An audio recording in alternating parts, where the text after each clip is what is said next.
The myth of the patriarchy is just that. It's one of the great lies of our time, that somehow we live in a patriarchal society where a vast majority of incoming college freshmen are women, almost 56%. Vast majority of college graduates, master's degree recipients, doctorate degree recipients. Charlie Kirk starts off by saying that the patriarchy is a myth and goes on to explain his case by citing that incoming college freshmen are women, 56%, which is not a big difference because that means 44% of incoming college freshmen are men, and graduates, doctors, etc. for women.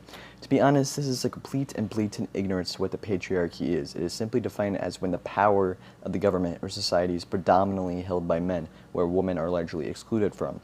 The patriarchy does exist, like has the matriarchy, whether on a family or societal level. It has existed, and America is one.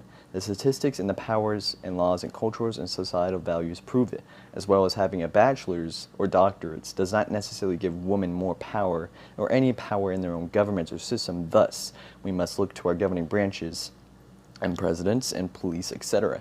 According to a study by the Center for American Women in Politics at Rutgers University, only 23% of women hold governing offices, and out of the 100 largest cities in the country, 19 are led by female mayors.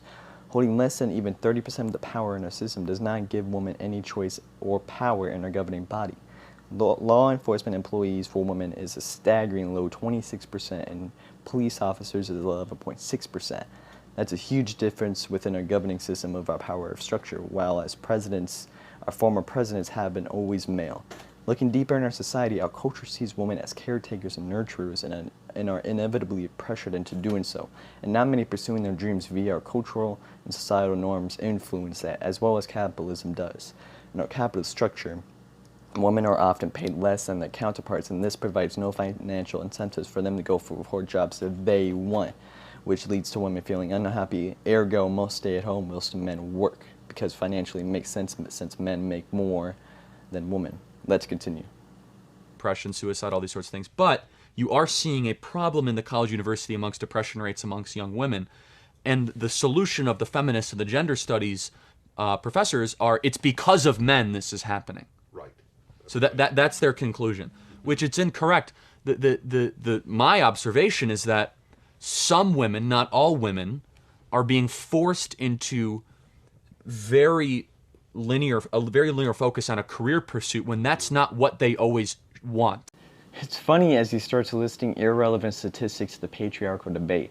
Women live much longer. Women die less from heart disease. Like, what? X does not equal Y, Charlie. But I digress. We are simply going to move away from that as it is irrelevant to the patriarchal debate, which is about power, not that women are dying less. He also addresses the depression rate amongst women in college and says that feminists blame the patriarchy for that. I've never seen any feminists blame the patriarchy specifically for that, but when women are forced into specific jobs because they are females and they should do these specific jobs as they are pressured into it via the family, society, or culture, yeah, they may feel depressed as they feel pressured into it. He explains that it's because women are forcing themselves into these situations. Or, Mr. Kirk, we have placed women in very bad predicaments that are binary jobs that each sex must fulfill, whether it be the infantry for men or nurses for women, etc.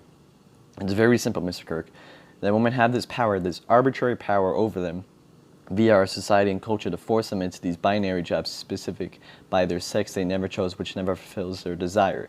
Not to mention colleges are very mentally and physically draining, but adding on the societal and cultural pressure into one sector that they don't want is going to be depressing. These are a general result of the historical and modern patriarchy within America and other societies, and with the help of the bourgeois and the government to put these societal standards of binary between the sexes that lead to this in our socio-economic lives. Feminists are not saying patriarchy is specifically the problem for this, but it is a byproduct of the patriarchy and the bourgeois working together to form this code of binary between men and women, which lead to these problems as I have cited and studied and showed. In the end, he also states my observation, showing that his sources and studies are of his own and are not credible at all, which takes away any credibility from what he just said prior. As many of my fellow comrades on the left and the right both criticize Mr. Kirk on, is that his many debates and arguments are fallacious and strawman. Many of our kids in our generation are falling for it, and I hope videos like this help this. Goodbye.